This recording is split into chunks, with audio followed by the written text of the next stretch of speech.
I cannot seem to gather my thoughts in a cohesive manner for this video.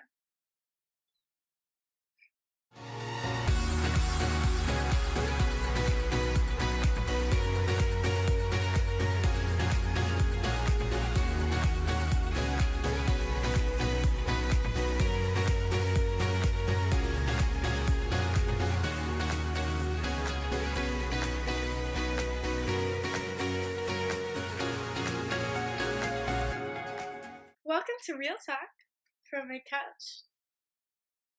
Okay. So today I want to talk about how I made it through my boyfriend's boot camp journey.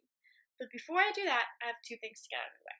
Thing number one, I'm very sorry that I have not posted in a couple weeks. It's just the last couple weeks of my boyfriend's boot camp journey. It went by quickly for me because I had school and work to focus on, and then he came home from when he graduated 2 weeks ago. He came home and he had a week of leave, and then we were busy getting him ready, like to go to his base. And then we took him to his base, and then when he got to his base, he had found out that he had a couple days of liberty, so he came back home, and I spent some of those days with him. So I've just been very busy. I do know that I've been emailing a lot of you guys that reach out to me, and I told you this was supposed to be posted on like 3 Fridays ago maybe, and that I already had the footage, and I did have the footage. I just decided that I didn't like it. It didn't seem true from my heart, so I deleted it all. And then I told myself I would refilm it, and that's not happening until right now. And now, thing number two. This video is by no means to offend anybody. It's simply one significant other trying to reach out to other significant others, maybe those that want to hear what other people have gone through or what it may or may not be like. I'm in no way saying that my story is how you will, I'm nowhere saying that my experiences are what you will experience. And I am in no way trying to tell you that it's going to be horrible, because it's not completely horrible. There are a lot of rewarding aspects of it.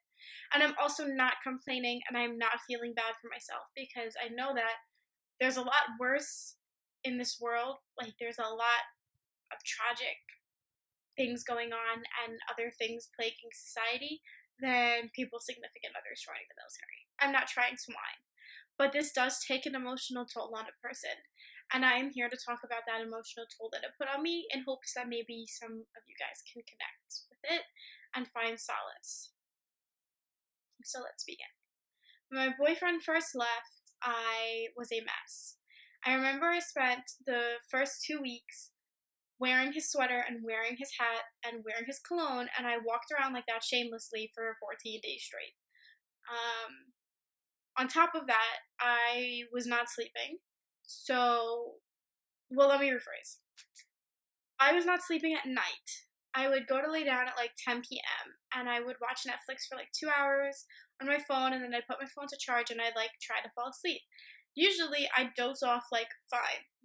And instead of me dozing off fine for those first 2 weeks, I would toss and turn for hours. For hours, guys, I would toss and turn. It's like I would toss and turn, and then I'd look at my phone and it'd be like 1 a.m. or like 1:30 a.m. And then I would lay flat on my back and I'd straight stare at the ceiling. Like, I became familiar with like a single spot on my ceiling and that I'd look at every night. And I would do this, I don't know how long I would do this for. I would do this for like a really long time, until I remember the latest that I ever looked at the time on my phone. It was like 2:47 a.m. and then I'd finally fall asleep. So on average, I'd be like tossing and turning for 3 hours.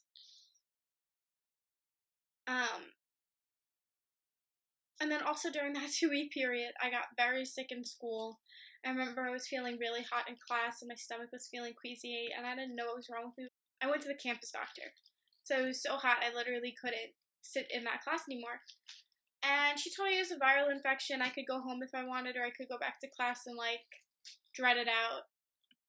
But then I guess we got to talking, and I told her how like some days when I was home from school, I'd like be napping, and because I was napping all day, I wasn't really eating as much as I should have been. And then when I'd get up from the naps, I'd feel super, super dizzy. Or sometimes I'd just be like walking into my kitchen or somewhere, and I'd get very dizzy that I'd have to hold on to the side of the wall. So she took my blood pressure, and she took it twice. And like the second time she took it, like her whole face changed, and she's like, "Your blood pressure is drastically low. It's like 60/40. Like you're at risk of fainting and passing out. We can't let you go go to class anymore." And she made me lie down on a cot, and she was like giving me Powerade out of a medicine cup and telling me to sip it. And I came home, and then I went to my doctor later that evening, and my blood pressure still wasn't up. So nothing was wrong with me, like, medically, that they could find. They told me that I needed to have more protein and that it should go up. So my mom monitored it for like 2 days, I want to say she was monitoring my blood pressure. So yeah, I got very, very sick during those 2 weeks. And I can tell you something and I'm not blaming that on my boyfriend, like, not being here. I think I put that upon myself because I wanted to feel all depressed and whatnot and sleep all day. It's really hard not knowing what somebody is going through. It doesn't even have to be your boyfriend or your girlfriend or your significant other.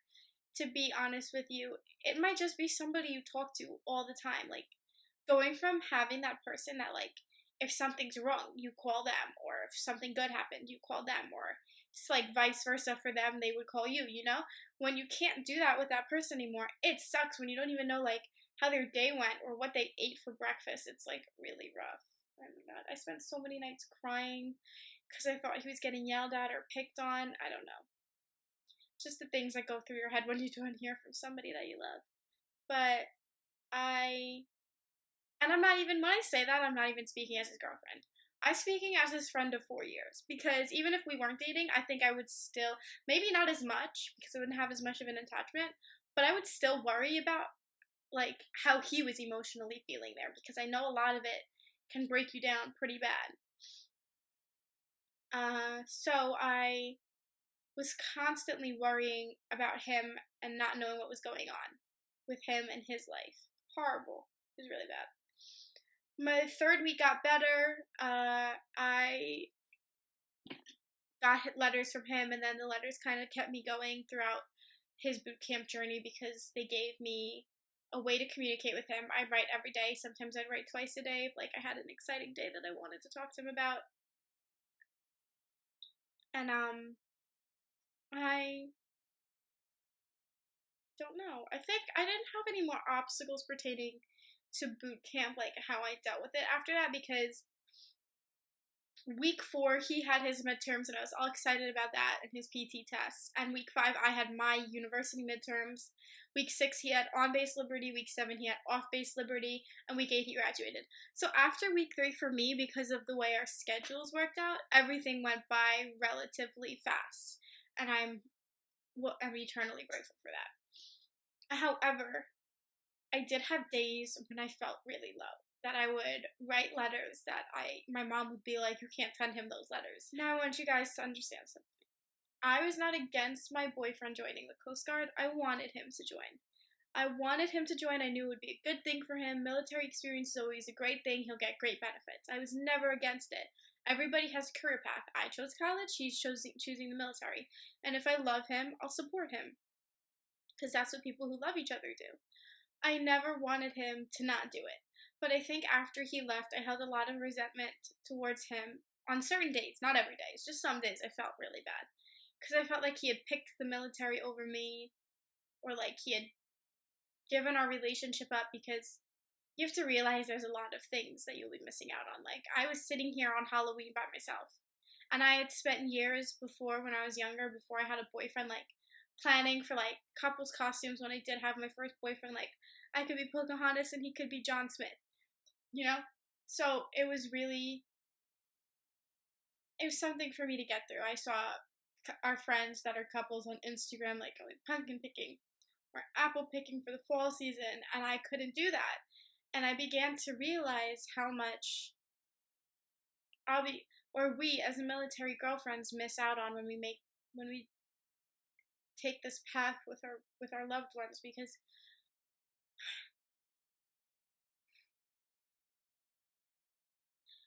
we'll miss Christmases, and we'll miss Thanksgivings, and we'll miss birthdays and New Year's Eves, and holiday things like going to see the light shows or the Christmas tree in New York. Well, because we live in New York, so like the Christmas tree in New York City getting lit.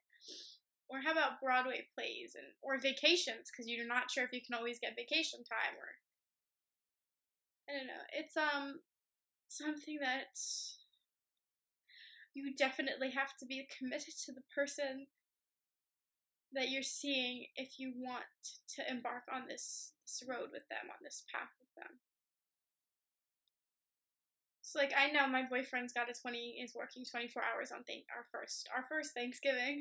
And I would also like sometimes wonder how I could possibly date somebody that I will never be hearing from her, that will never be around anymore, because relationship, you're supposed to be there for each other. If something, like let's say I'm a new driver, so let's say something goes wrong with my car, I want him to be able to come and help me. Or if I'm sick or he's sick and I want him to bring me some soup, or he wants me to bring him, I don't know, like something that'll make him feel better. We're not in each other's lives in that way to do that for each other. And that really, really got me at certain times. I don't know. It's really hard. It's not easy. But I am here to tell you that I went through a lot with my faith. And I don't know, I'm not trying to push religion on anybody. I'm the last person to do that. But I did read something in theology class. And it was from I think it was Corinthians 1. I don't know. It's called The Way of Love.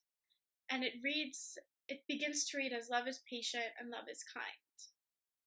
And even if you don't want to see it from the religious point of view, look at it from its literature's point of view. So it reads, love is patient and kind.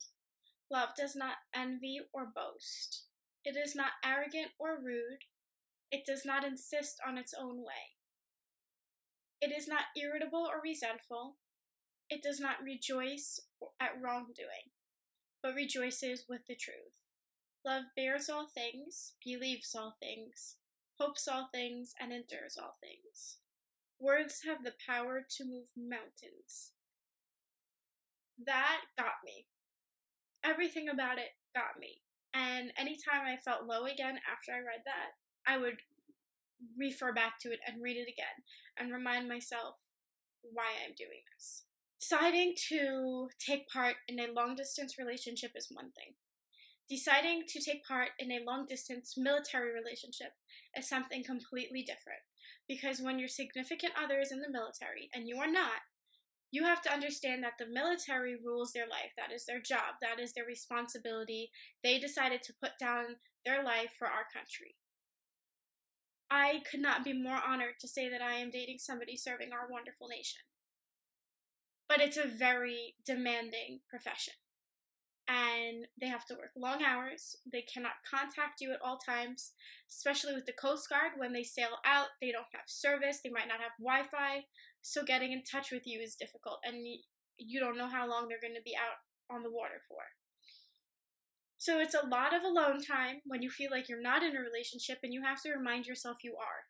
And you have to remind yourself why you're in that relationship, because when you are together, that's what matters. What matters is the future, is that if you can get through this, you're going to come out with a stronger relationship than that of anyone else's. So my advice is, only do this if you really love a person, because you're giving up a lot. You're going to miss out on a lot. But you have to sacrifice sometimes for love. It's give and take. And you have to support each other. Sacrifice, support, endurance, perseverance, and determination. Keep those in mind and you will be set. That's all I can say. I can't tell you anything else because, to be honest, I was not number one at getting through it either. I had a lot of really bad days when my mom had to talk me through them. She had to remind me to stay strong. So if you ever need somebody to remind you to stay strong, refer to this video, because I've now been through it all. Been there, done that. Can help you guys out 100%. But I don't give up. especially don't give up on them if you decided to go into the boot camp journey. Don't give up on them during boot camp, because that's probably the worst thing for anybody, because they're there, they can't speak for themselves. They don't know what's going on in your mind, and they can't help you. They can't help fix the problem. So even if you're thinking about not doing this long term, don't end it while they're in boot camp. Just wait till they come home, and then you can have a conversation with them, and you can talk long about everything that's bothering you and all your worries. And after that, maybe you'll feel differently, because that's what happened with me. I had a long talk with Joe about everything that I felt and everything that I worried, and talking to him made my worries go away. And I hope that's what it will be like forever, that I'll always be able to just talk to him and all my worries will go away. So thank you guys for listening. I hope this video helped. If it did, you can like and subscribe. If it did not help you, leave a comment or email me with your questions and maybe I can help you more. This video is a little all over the place. I'm really tired today. I'm sorry. It's been a while. I guess I'm losing my YouTube experience for my 2 videos of how to cohesively make a good video, but I'm just trying to explain that if you want to go through this, it's a lot of sacrifice. But that's what love is. Love is sacrifice. So, true love can get through anything. True love can withstand time. If you really love that person, challenge yourself. For starters, I'm sorry that I haven't posted in a couple weeks. Life just got very busy very quickly. I have to yawn. You can tell that I just woke up. I'm sorry my hair is a mess, because I'm a mess. My clothes is a mess. Life is a mess. It's just all a mess. It's a happy mess, though.